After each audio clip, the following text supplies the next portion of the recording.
Halo semuanya, Assalamualaikum warahmatullahi wabarakatuh. Perkenalkan nama saya Nadine Kabela Syanita Zahra. Saya peserta Latsar CPNS Angkatan 87 BKPSDM Banten, kelompok 1 subkelompok 2. Pada kesempatan kali ini, saya akan memaparkan tugas dari agenda kedua dengan tutor Bapak Endan Suwandana. Saya akan membahas tentang The Future Leader. Sebelum kita kenal lebih dalam The Future Leader, saya ada kutipan menarik. Kutipan ini sudah saya dengar semenjak saya duduk di bangku perkuliahan di PKN STAN. Kutipan ini sangat bermakna bagi saya.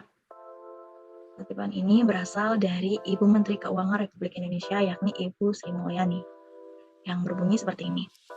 Saya titip kepada kalian, hari ini dan sampai kalian mati, jangan pernah gadaikan integritas kalian.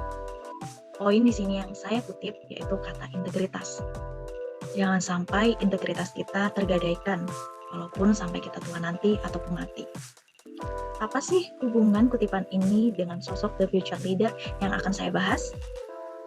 Sosok The Future Leader ini adalah Bapak Fendi Saputra.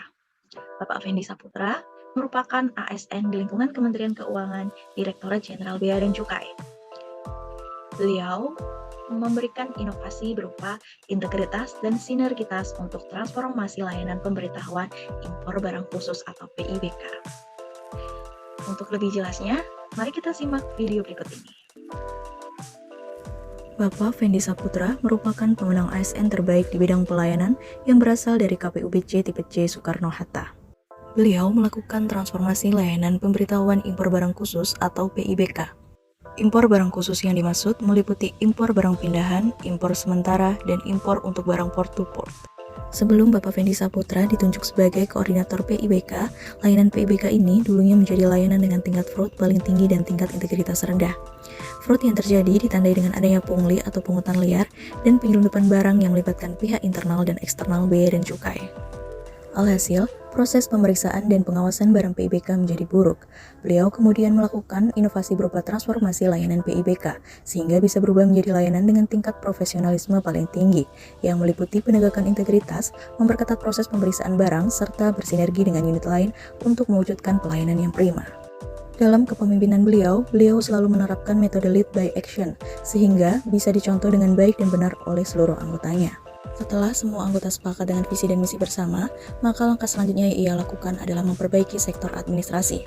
Beliau membuat sistem PIBK yang sekarang memiliki berita acara pemeriksaan, LHP yang sudah terstandarisasi, dan adanya dokumentasi foto hasil pemeriksaan. Setelah berhasil membuat perubahan pada sisi administrasi, selanjutnya beliau mengubah pola sistem pemeriksaan barang menjadi lebih cepat dari sisi pelayanan melalui pemeriksaan berdasarkan manajemen resiko. Dampak terobosan yang dilakukan Fendi pun ternyata terbukti membawa perubahan positif dari berbagai sisi. Pertama, diperkenalkannya penyusunan LHP PIBK yang ditulis secara lengkap dan rinci, membuat proses pemeriksaan yang berjalan dengan ketat tanpa intervensi dari pihak manapun. Kedua, pelayanan yang cepat dan akuntabel. Sebanyak 16.151 pengguna jasa merasa puas dengan layanan aplikasi yang diberikan. Ketiga, meningkatnya pencegahan dan juga pengawasan.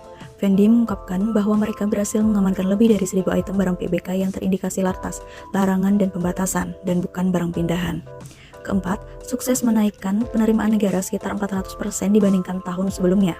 Pada tahun 2020, penerimaan PIBK barang pindahan hanya 400 juta. Namun ketika dirinya mengemban tugas sebagai koordinator dan mengubah semua sistem di PIBK, maka penerimaan negara naik di angka 2,5 miliar hanya dalam jangka waktu 2 bulan saja.